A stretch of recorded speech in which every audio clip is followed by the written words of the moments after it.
Hello, good morning. स्वागत है आपका हमारे यूट्यूब चैनल पर।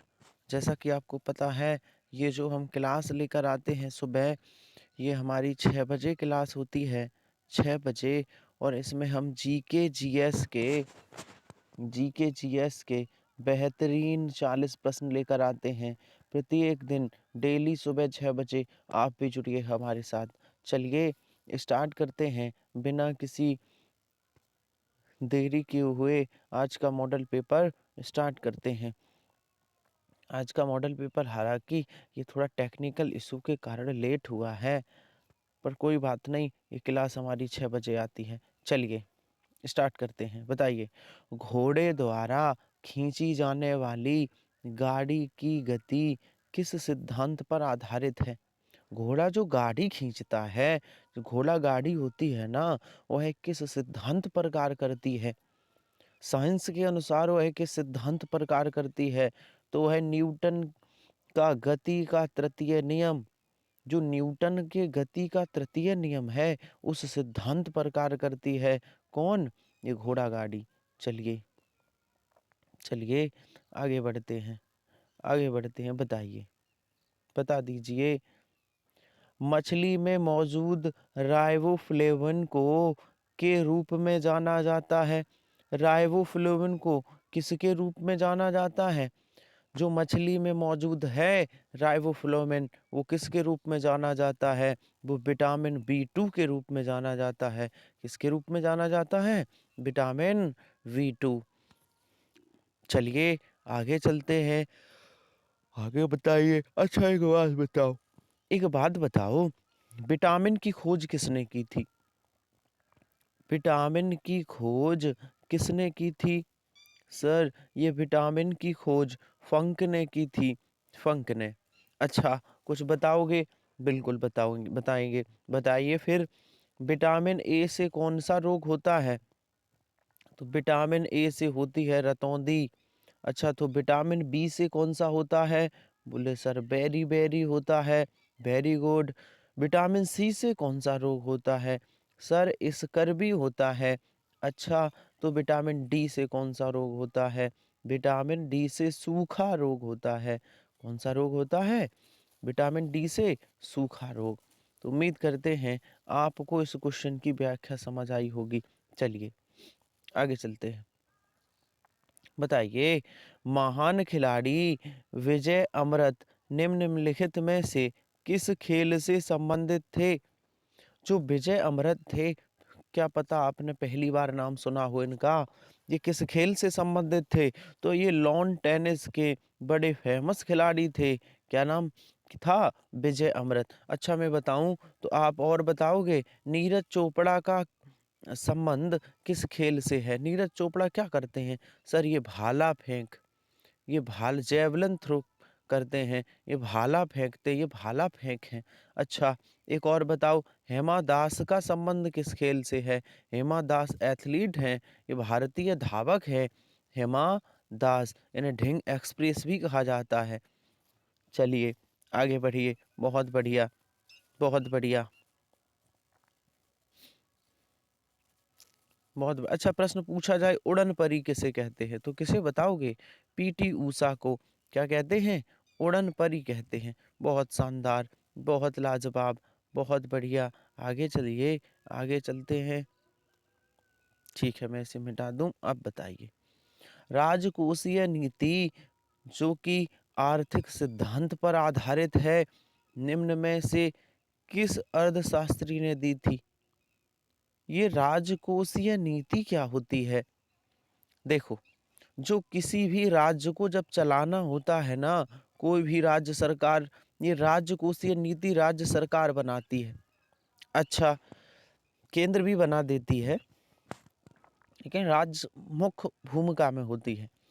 राजकोषीय नीति होती क्या है भैया? अपने राज्य को कैसे चलाना है, बजट कितना रखना है, किसी पे टैक्स कितना लेना है, क्या सभी लोगों तक योजनाएं पहुंच रही हैं, कोई वस्तु ज़्यादा महंगी तो नहीं हो रही, कोई वस्तु जितनी होनी चाहिए उससे सस्ती तो नहीं हो रही। ये राजकोषीय नीति के उद्देश्य होते हैं। ये किस अर्थशास्त्री के सिद्धांत पर है? आर्थिक सिद्धांत पर है। तो किस अर्थशास्त्री ने दी थी? ये किस अर्थशास्त्री ने दी थी? तो जॉन मेनार्ड कीन्स ने दी थी। ये राजकोषीय नीति के जन्मदाता हैं John Maynard Keynes. John Maynard Keynes. चलिए, बहुत शानदार, बहुत बढ़िया। आइए, दुनिया में किस पर्वत दर्रे पर दुनिया की सबसे ऊंची मोटर वाहन योग्य सड़क है? सबसे ऊंची मोटर वाहन योग्य सड़क कहाँ है दुनिया की सबसे ऊंची? तो ये दुनिया की सबसे ऊंची डुंगरी लॉ में है। ये डुंगरी लॉ कहाँ है? डुंगरी लॉ। चलिए, आज थोड़ी क्लास लेट है, इसलिए आप जल्दी जल्दी प्रश्नों को कर लीजिए। राष्ट्रीय खाद्य सुरक्षा अधिनियम, राष्ट्रीय खाद्य सुरक्षा अधिनियम निम्नलिखित में से किस वर्ष पारित किया गया था? राष्ट्रीय खाद्य सुरक्षा अधिनियम। ये राष्ट्रीय खाद्य सुरक्षा अधिनियम क्या है, जानते हैं आप? भैया, जो खाने पीने वाली चीजें आती हैं उनमें मिलावटी तो नहीं है।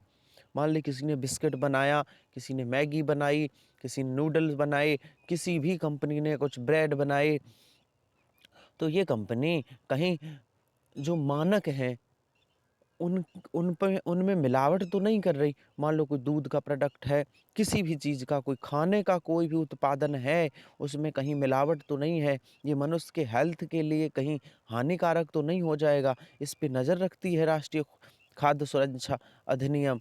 ये अधिनियम इसीलिए आया। तो कब सुधार किया गया? ये 2013 में इसमें कुछ ये आया था। कब आया था? 2013 में। ठीक है, नहीं तो कोई भी भैया कैलोरी बता के और ऐसे ही बेच देगा बिस्किट, है ना? कह देगा भैया इतनी प्रोटीन है इसमें, इतनी विटामिन है, हो कुछ भी ना। तो राष्ट्रीय खाद्य सुरक्षा अधिनियम आए भैया, जो जिसमें कहा जाए कि इतनी कैलोरी है, इतना विटामिन है, तो उसमें उतना होना चाहिए। भारतीय उपमहाद्वीप में पाए जाने वाले अजादरा कौन है? अजादरा छठा इंडिका किस सदाबहार पेड़ का वनस्पतिक नाम है? अजादरा छठा इंडिका किसका नाम है? किस वनस्पति का नाम है? सर, ये नीम का नाम है, नीम के पेड़ का नाम है। बहुत बढ़िया। चलिए, बताइए, थेयम किस थेयम निम्नलिखित में से किस राज्य का लोकप्रिय नृत्य है? थेयम थेयम किस राज्य का है? थेयम किस राज्य का है? ये केरल का है सर। किसका है? केरल का। अच्छा बताओ, डांडिया किस राज्य का है? डांडिया। अच्छा बताओ, गरबा किस राज्य का है? गरबा। सर, डांडिया गुजरात का है। गरबा कहाँ का है? गुजरात का है। अच्छा, भांगड़ा कहाँ का है? बताइए, भांगड़ा किस राज्य का ये डांस है? किस राज्य का है? सर, ये तो पंजाब का है। भांगड़ा कहाँ का है? पंजाब का। बहुत अच्छे, बहुत शानदार। चलिए, आगे चलते हैं। आज थोड़े हम क्लास को जल्दी जल्दी कराएंगे क्योंकि टाइम भी हो रहा है।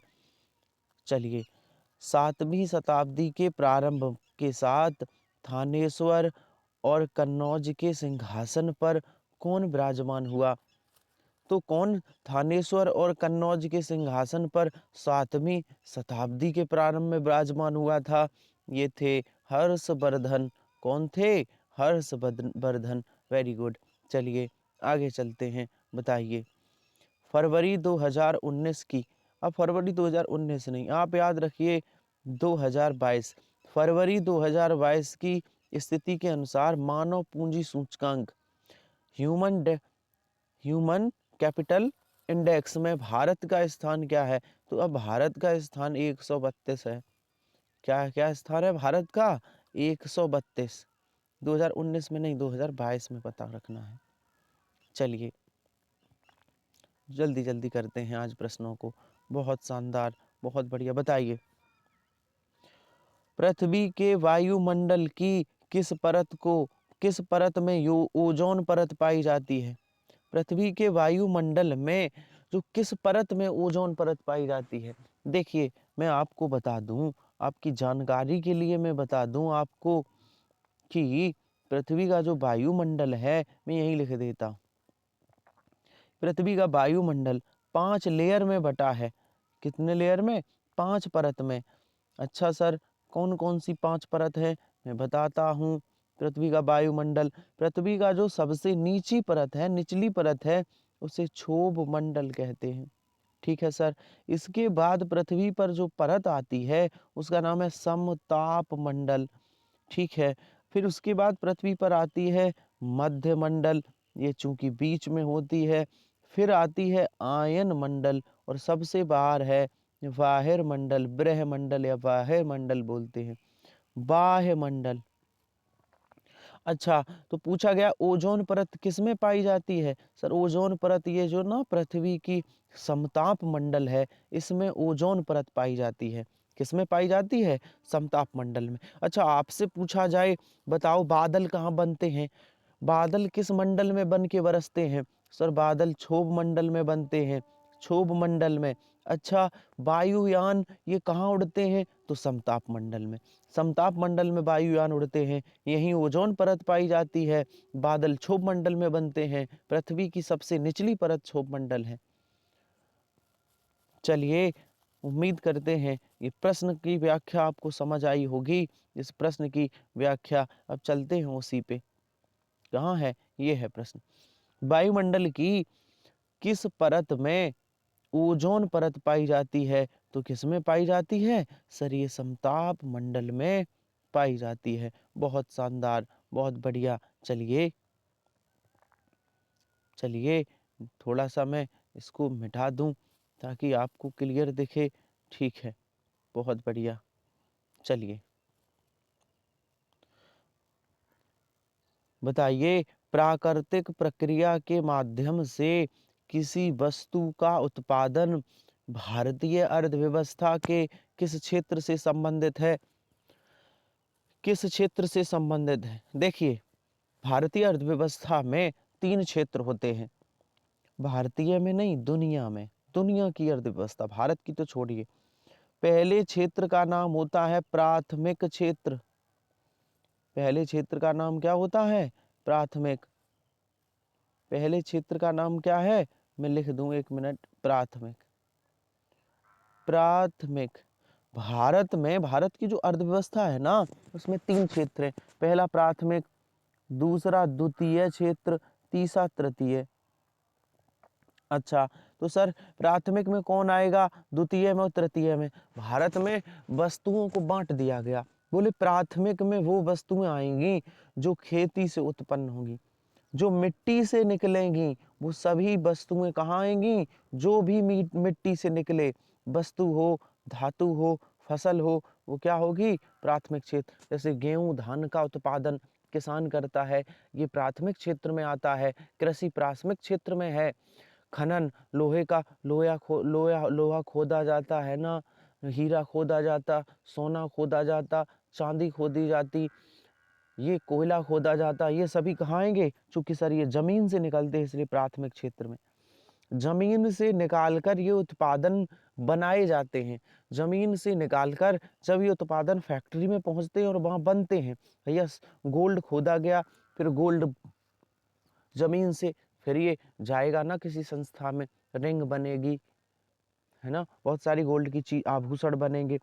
तो जब जमीन से खोदकर चीजें बाहर लाई जाती हैं और लाकर फैक्ट्री या किसी संस्था के पास जाती हैं और वो उसे उससे कुछ बनाती है, उससे उत्पादन बनाती है। जैसे किसान ने गेहूं उत्पादन किया तो गेहूं खेती से निकला तो प्राथमिक क्षेत्र। अब गेहूं फैक्ट्री में गया तो इससे बिस्किट बना, ब्रेड बना, तो ये द्वितीय क्षेत्र। फैक्ट्री में उत्पादन, फैक्ट्री में जब उस चीज को का निर्माण कर दिया जाता है, उन चीजों का रूप परिवर्तित कर दिया जाता है, तो द्वितीय क्षेत्र। ठीक है सर, द्वितीय क्षेत्र। तृतीय क्षेत्र में कौन आएगा? अब ये बिस्किट है ना, अब बिस्किट को लोगों तक पहुंचाना है, तो लोगों तक पहुंचाने के लिए परिवहन की जरूरत पड़ेगी। परिवहन मतलब भैया ये मोटर वाहन, ट्रक आदि, रेलगाड़ी आदि में लोड होकर दूसरे राज्यों में, विभिन्न राज्यों में जाएगा। तो ये तृतीय क्षेत्र कहलाता है। इसे सेवा क्षेत्र भी कहते हैं। तो जमीन से उत्पादित, जब जमीन से कोई चीज निकले तो प्राथमिक क्षेत्र। जमीन से निकलकर कुछ उस उत्पादन का कुछ बना दिया जाए तो वो क्या कहलाएगा? क्या कहलाएगा? द्वितीय क्षेत्र, अब वो द्वितीय क्षेत्र में वो प्रोडक्ट तैयार है, फिर लोगों तक डिस्ट्रीब्यूट कर दिया जाए, लोगों तक बाँट दिया जाए, वो बाँटने की प्रक्रिया सेवा क्षेत्र है। वो बाँटने की प्रक्रिया क्या है? सेवा क्षेत्र। वैसे है तो बहुत डिटेल, हमने क्वेश्चन के हिसाब से आपको जितना समझा पाया मैं समझाया हूँ। तो बताओ, प्राकृतिक प्रक्रिया किसी वस्तु का उत्पादन किस क्षेत्र में, कोई वस्तु उत्पादित की जाती है तो वो किस क्षेत्र में आएगी? प्राथमिक में। किस में आती है? प्राथमिक में। बहुत शानदार। चलिए बताइए। वर्ष 2018 में सदस्यता की दृष्टि से दुनिया की सबसे बड़ी पार्टी, 2018 छोड़िए, 2022 की बात कर लेते हैं। 2022 में सबसे बड़ी पार्टी कौन है? बताओ। दुनिया की, भारत की नहीं, दुनिया की। तो वो है बीजेपी। कौन है? बीजेपी। और भारतीय जनता पार्टी, ये बीजेपी है। भाजपा जिसे कहते हैं, दुनिया की सबसे बड़ी पार्टी है। इसमें 12 करोड़ कार्यकर्ता काम करते हैं। कितने करोड़? 12 करोड़ कार्यकर्ता काम कर रहे हैं। इस समय इसमें कितने कार्यकर्ता काम कर रहे हैं? 12 करोड़। चलिए, बहुत बढ़िया, शानदार। बताइए, निम्नलिखित में से कौन दक्षिण भारत की सबसे लंबी नदी है? दक्षिण भारत की सबसे लंबी नदी कौन है? सर, ये दक्षिण भारत की सबसे लंबी नदी कौन है? गोदावरी। दक्षिण भारत की सबसे लंबी नदी है गोदावरी। हाँ। अच्छा, तो भारत की सबसे लंबी नदी कौन सी है? गंगा। गंगा। अच्छा, तो अच्छा बताओ, वृद्ध गंगा किसे कहते हैं? गोदावरी का एक और नाम है, इसे वृद्ध गंगा कहते हैं। वृद्ध गंगा। अच्छा, बूढ़ी गंगा। और अगर प्रश्न पूछा जाए दक्षिण भारत की गंगा किसे कहते हैं, ये प्रश्न अलग है। दक्षिण भारत की गंगा किसे कहते हैं? तो दक्षिण भारत की गंगा किसे कहते हैं? कावेरी को कहते हैं।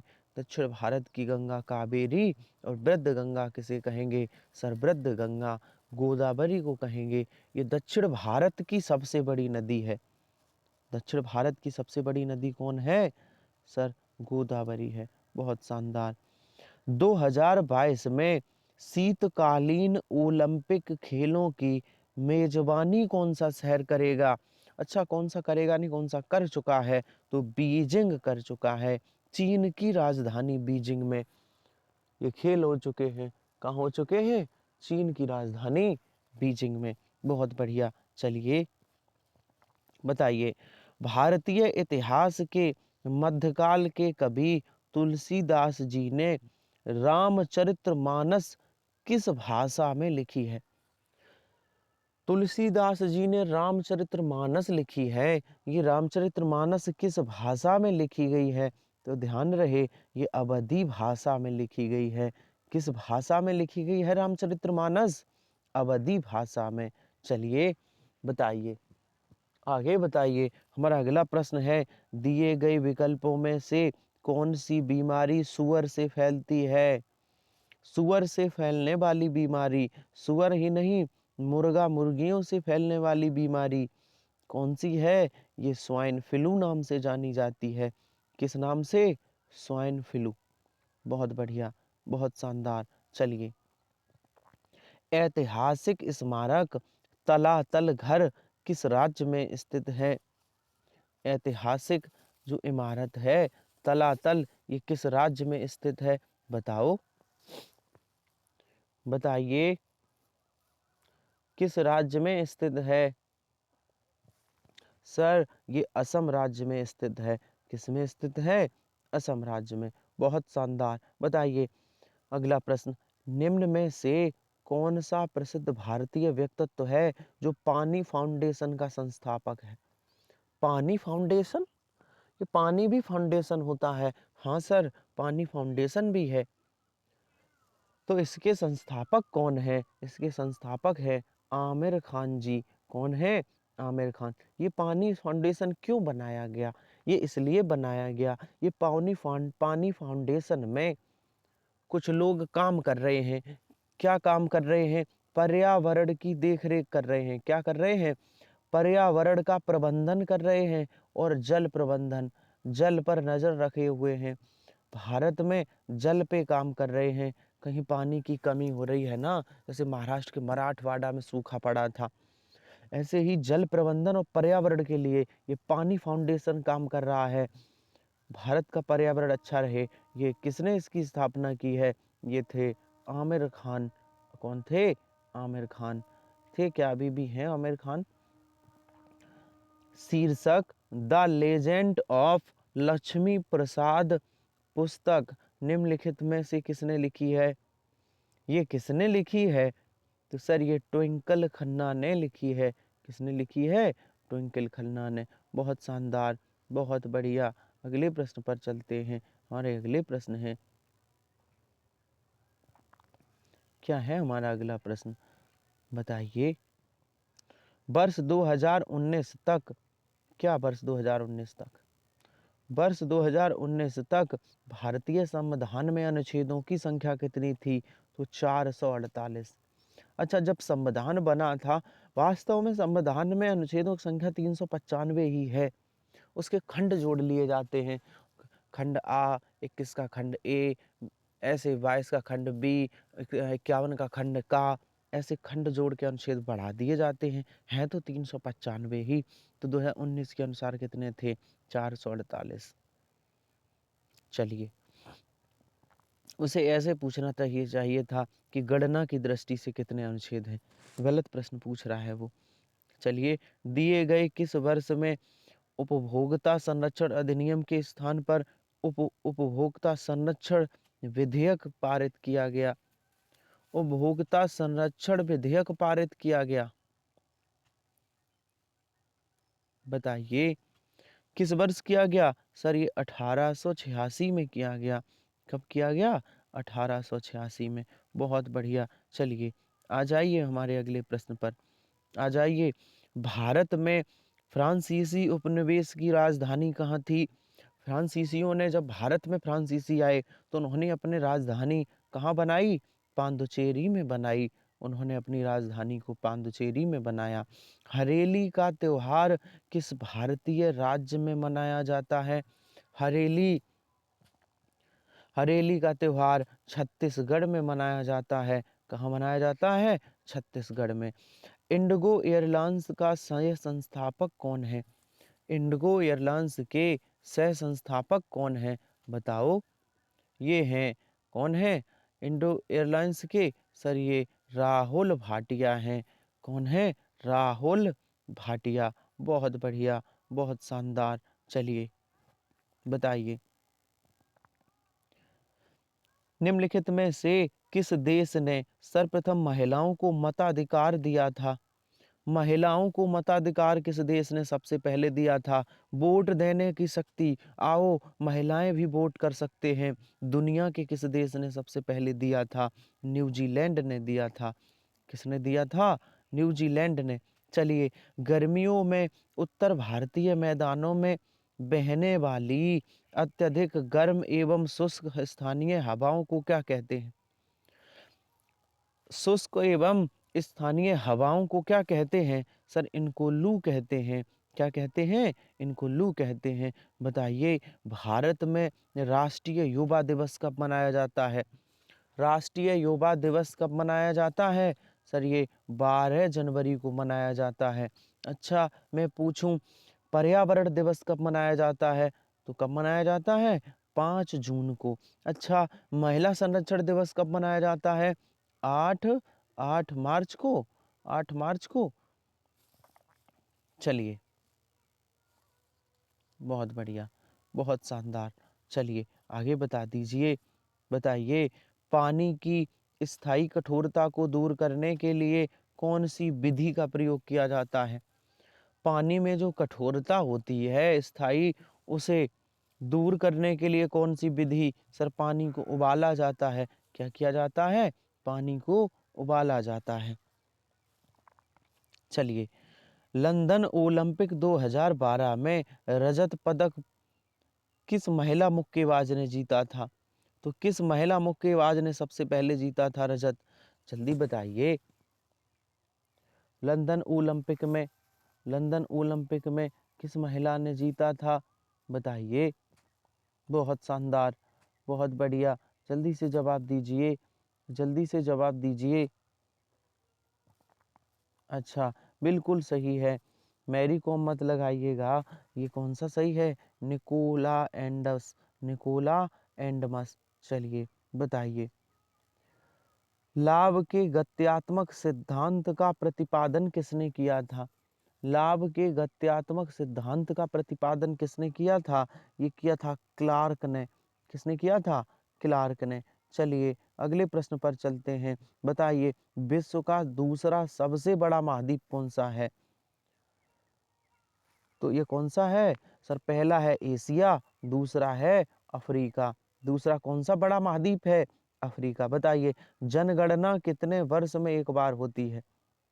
जनगणना कितने वर्ष में एक बार होती है? ये सबको पता है, 10 वर्ष बाद होती है, 11वीं वर्ष।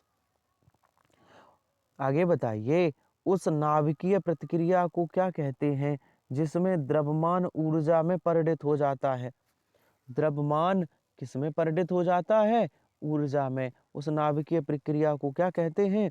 सर उस नाभिकीय प्रक्रिया को एंडोथर्मिक कहते हैं। क्या कहते हैं? एंडोथर्मिक। बताइए, रक्त समूह ओ वाला व्यक्ति किस व्यक्ति को किस समूह के व्यक्तियों को किस समूह के व्यक्तियों से रक्त ले सकता है? तो कहाँ से ले सकता है? अच्छा जल्दी बताओ। हाँ 35 का जल्दी से आंसर होगा ए, केवल ओ से ले सकता है। अच्छा, सर्वदाता किसे कहते हैं? सर्वदाता ओ है। और सर्वग्राही कौन है? जो सबका ले सकता है वो ए भी है, जो सबको दे सकता है वो ओ है। बहुत बढ़िया। चलिए आगे चलते हैं। बहुत शानदार, आगे चलते हैं। हमारा अगला प्रश्न है, बताइए, कौन से मौर्य शासक भद्राबाहु के साथ श्रवणबेलगोला गए थे? कौन से मौर्य शासक थे जो भद्राबाहु के साथ श्रवणबेलगोला गए थे? ये बिंदुसार थे। कौन थे? बिंदुसार। बताइए, आगे बताइए। ऐसे घने धूसरी बादलों को क्या कहते हैं? घने धूसरी बादलों को क्या कहते हैं? जो वर्षा कराते हैं। इनको क्या कहते हैं? जो वर्षा कराते हैं उनको कहते हैं वर्षा स्तरीय मेघ। क्या कहते हैं? वर्षा स्तरीय मेघ। बताइए, एम्फोटेरिक पदार्थ किस रूप में क्रिया करता है? एम्फोटेरिक पदार्थ किस रूप में क्रिया करता है? सर ये अम्ल क्षार दोनों रूपों में। किस रूप में? अम्ल और क्षार दोनों रूप में। बहुत बढ़िया। बताइए, वह प्रथम प्रधानमंत्री कौन थे जिन्होंने संसद में उपस्थित हुए बिना ही त्याग पत्र दिया था? संसद में एक भी दिन नहीं गए थे। वह भारत के प्रधानमंत्री कौन थे और त्याग पत्र दे दिया था? ये चौधरी चरण सिंह थे। कौन थे? चौधरी चरण सिंह। चलिए आगे बताइए। कॉन्टिनेट कॉन्टिनेट ऑफ कॉन्ट्रास्ट किसे कहते हैं? जल्दी से 40वां का जवाब दीजिए। किसे कहते हैं? कहते हैं एशिया को। एशिया महाद्वीप को कहते हैं। बताइए, संविधान में जन स्वास्थ्य एवं स्वच्छता तथा अस्पताल एवं औषधालय किस सूची में आते हैं? किस सूची में आते हैं? ये किस सूची में आते हैं? जल्दी से जवाब दे दीजिए। किस सूची में आते हैं? सर ये आते हैं, राज्य सूची का विषय है। ये औषधालय, ये स्वच्छता, ये अस्पताल, ये राज्य सूची का विषय है। अगला प्रश्न बताइए, बता दीजिए, किन देशों को मान्यता बाल्टिक देश कहा जाता है? उनका समूह बताइए। बाल्टिक देश वाले समूह वाले देश कौन से हैं? तो एस्टोनिया, लातविया और लिथुआनिया। एस्टोनिया, लातविया और लिथुआनिया। नेक्स्ट क्वेश्चन है हमारा, प्रथम इलेक्ट्रॉन डिजिटल कंप्यूटर निम्नलिखित में से क्या है? इलेक्ट्रॉनिक डिजिटल कंप्यूटर क्या है? प्रथम जो पहला है वो है वैक्यूम ट्यूब। क्या है? Vacuum tube. आगे चलते हैं। 1857 की क्रांति के विरोध के समय भारत के वायसराय कौन थे? ये भारत के वायसराय कौन थे? ये कैनिंग थे। क्या नाम था? कैनिंग। चलिए आगे चलते हैं। हमारा अगला प्रश्न क्या है? हमारे यहीं तक प्रश्न थे। हमारे आज के 40 प्रश्न समाप्त हुए। आज टाइम थोड़ा हो गया था, इसलिए जल्दी-जल्दी थोड़े बता दिए। 40 में से कितने प्रश्न सही हुए ज़रूर बताइए। हमारा सेशन कैसा लगा ये भी बताइए। तो मिलते हैं कल इसी समय नए प्रश्नों के साथ। तब तक के लिए धन्यवाद।